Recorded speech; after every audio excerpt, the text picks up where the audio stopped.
D'accord, au sommaire de ce débrief, on va s'intéresser bien sûr à la journée mondiale du VIH-Sida. Nous sommes quand même jeudi 1er décembre, c'est une journée mondiale. On va aussi s'intéresser au roi Pelé qui a été hospitalisé d'urgence et à la star Yemi Alade qui s'est fait cambrioler dans son hôtel à Abidjan parce qu'elle y est depuis le week-end dernier parce qu'il se tenait à Abidjan le Canex, c'est bien cela, le Canex 2022 avec l'acteur américain, je ne sais pas si c'est Alba, c'est ça? Idriss Elba ou Alba, voilà, ils y étaient tous, donc je crois qu'elle a été invitée à la suite de cela. Donc on reviendra sur tout ceci pour le plaisir de nos téléspectateurs. Alors on attaque déjà la journée internationale ou mondiale du sida, du VIH-Sida. Alors les chiffres, ils font froid dans le dos, mais c'est une réalité. Aujourd'hui en Guinée, c'est plus de 116 000 personnes vivant et atteintes de VIH-Sida, l'a dit hier dans son discours le Premier ministre. Alors on le sait, cette journée mondiale de lutte contre le sida est une journée internationale consacrée à la sensibilisation et à la pandémie du sida. Elle est organisée tous les 1er décembre, journée établie et depuis le 1er décembre 1988 par l'Organisation mondiale de la santé. Le droit de tenir cette manifestation chaque année a été approuvé par l'Assemblée générale des Nations unies. C'est un cadre de soutien et de lutte contre la stigmatisation. 113 000 personnes aujourd'hui en projection en Guinée sont touchées.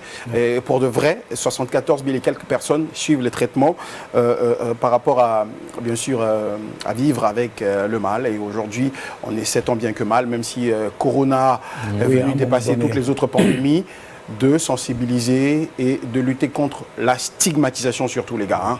Oui, exactement.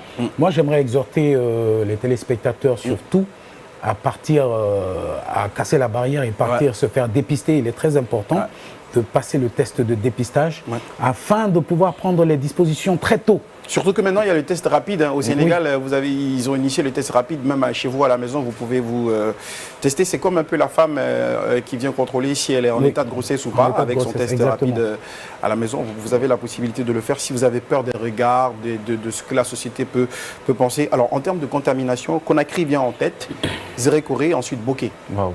Conakry en tête. En tête. Voilà. Et ce qui est alarmant dans ça, Al, généralement les gens attendent qu'il y ait une journée mondiale afin pour se déplacer, aller se dépister. Parce qu'on a vu ici avec le cancer, avant les gens étaient tellement réticents, il fallait attendre une journée mondiale pour aller se dépister. Aujourd'hui, quand vous prenez les statistiques mondiales, l'Afrique du Sud occupe le premier rang avec plus de 4,2 millions de personnes qui sont infectées et ça c'est grave. Et aujourd'hui, on a connu pas mal de pandémies, à savoir le coronavirus qui existe. Et bon, il ne faut pas aussi écarter le sida qui a été avant une maladie très très dangereuse qui a tué et qui continue toujours à le faire. Donc le dépistage, je pense que c'est important. Il faut continuer, il ne faut pas attendre une journée mondiale. Chaque jour que Dieu fait, il faut aller. C'est une maladie silencieuse. Exactement. Et puis le roi Pelé a été admis en urgence à l'hôpital de Sao Paulo où la légende du football brésilien est déjà suivie depuis plusieurs mois pour un traitement contre le cancer.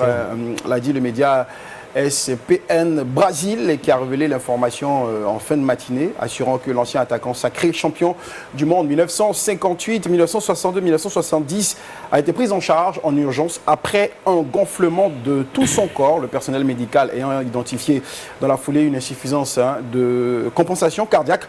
Le message rassurant de sa famille diffusé, on le sait dans la foulée, pas totalement apaisé l'inquiétude du Brésil et des Brésiliens au sujet de son icône du football, alors que le Brésil tente de remporter une 6e Coupe du Monde lors de ce mondial 2022 au Qatar.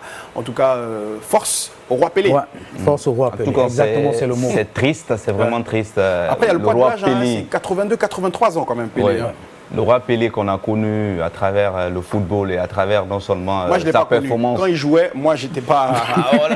nous, on l'a connu à travers les vidéos. Voilà, parce que ta façon de... J'ai connu... Attends, mais dans les années 80, il excellait toujours.